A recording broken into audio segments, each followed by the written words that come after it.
7.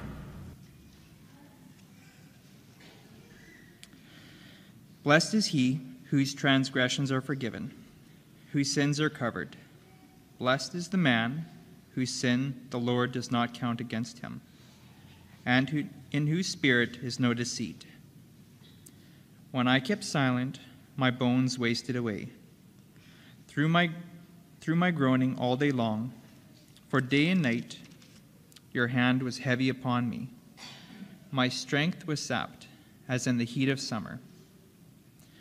When I acknowledged my sin to you, and did not cover up my iniquity, I said, I will confess my transgressions to the Lord, and you forgave the guilt of my sin. Therefore, let everyone who is godly pray to you, while you may be found.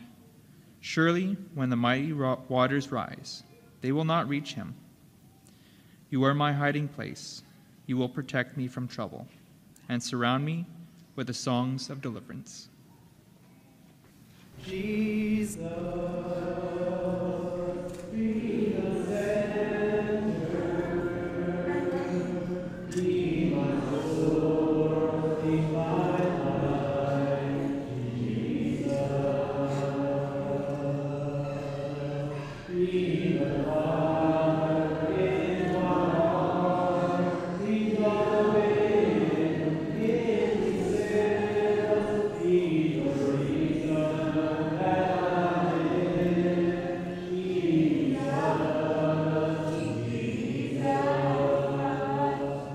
Jesus, Jesus, be the center,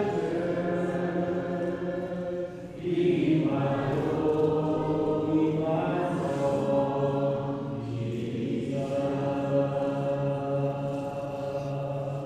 be the fire in my heart, be the wind in the sails, be the reason that I live, Jesus,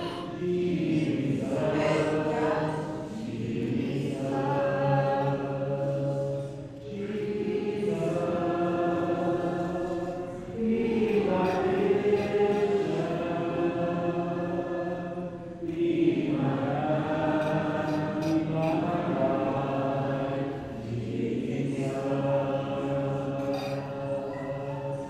be the fire in my heart, be the wind in the sails, be the reason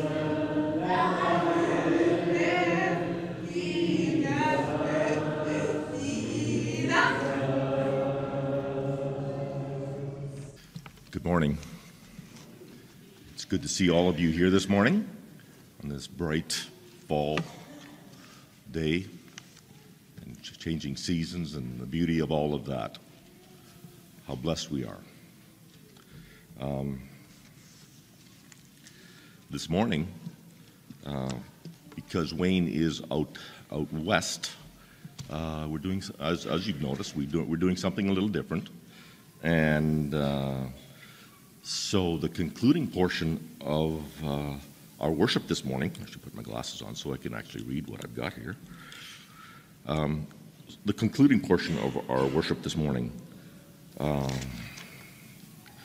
in this portion, I would just like to offer some final thoughts on the new ministry that we're rolling out called Celebrate Recovery, or CR for short.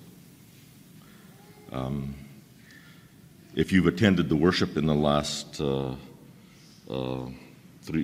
couple of Sundays, you've seen a number of videos.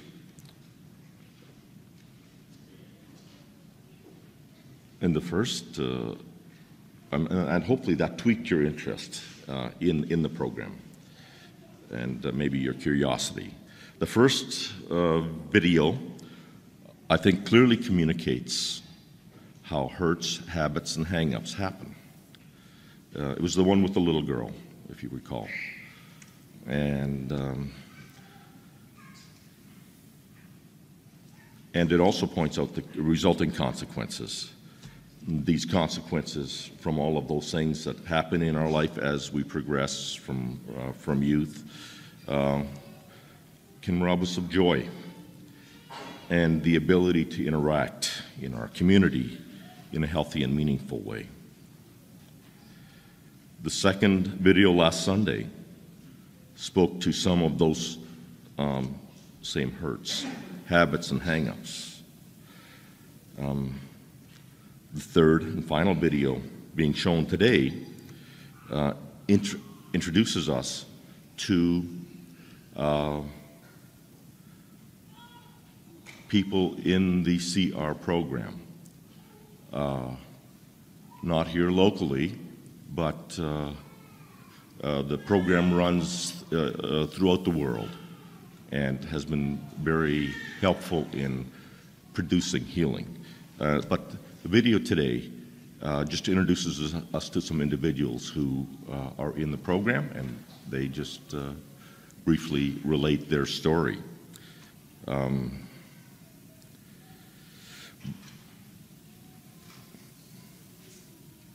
And their recovery and healing through the CR program. Before we watch, let me just briefly introduce myself, as we might in the small group, gender-specific open chair portion of our CR meetings. And it goes something like this. Hi, my name is Richard, and I'm a grateful believer who struggles with, and then you'd be filling in the things that you particularly struggle with, and that would be optional to fill in all of that.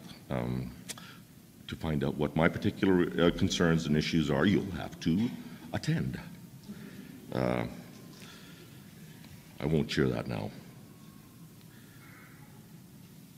And then we just, from there, having introduced ourselves, we just go on to share, and then we conclude in prayer and refreshments.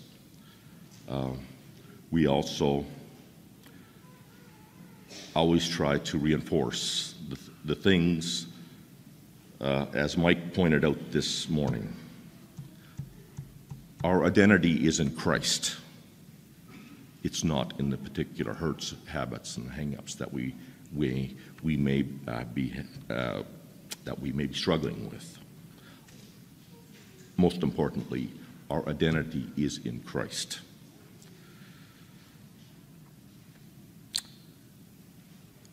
Currently, there are 8 to 10 people who have decided that they're prepared to train or learn to facilitate the meetings. To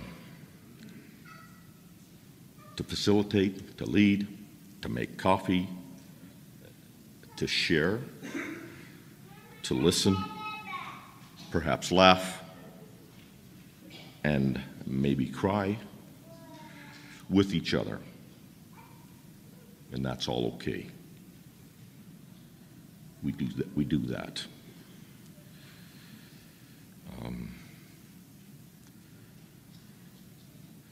In summing up, I would just like to read a brief description of the things. Now, did I bring that? There it is. The things that we are in CR, and the things we are not. And then after that, I'd like to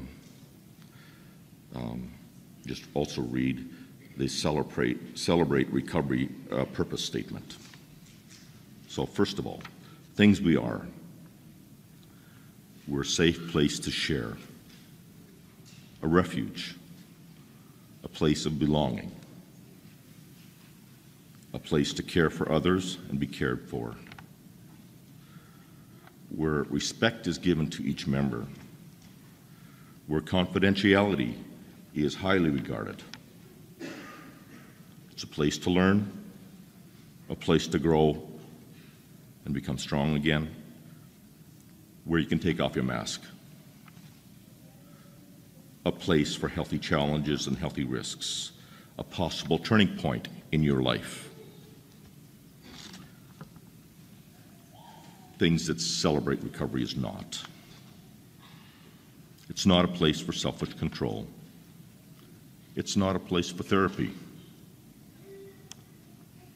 It's not a place for secrets, or a place to be looking for dating relationships. It's not a place to rescue or be rescued by others. It's not a place for perfection. It's not a long-term commitment. And it's not a place to judge others.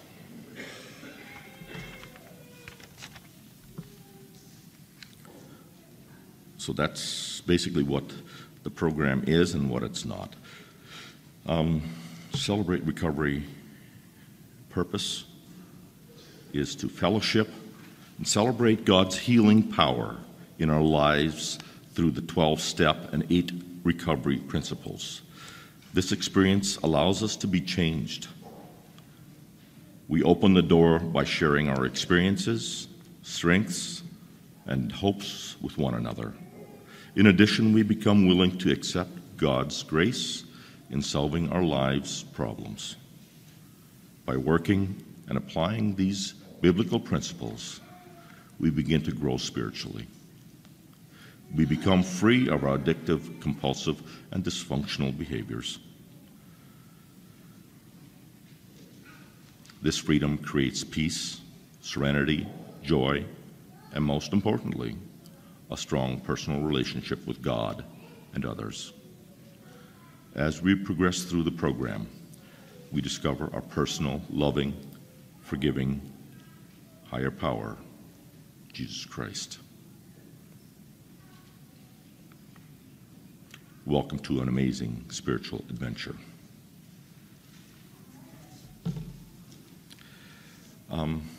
As I mentioned before, there's a number of individuals who have been training and to facilitate those meetings. Some of those people are myself, my wife Wanda, Brad and Bee, Amir, and Bob and Linda. And those are just some of the ones that have been in training for this to lead and encourage and be part of the Celebrate Recovery community. If you have any questions, like I say, just talk to any one of us, and we'd be glad to share that with you. Or there's the table in the foyer that has a lot of information on it. And if this tweaks your interest, join us on Thursday and at 7 p.m. in the library. And in conclusion, we have the video that we're going to play, and after that there'll be one final song and a closing prayer. So thanks for your attention.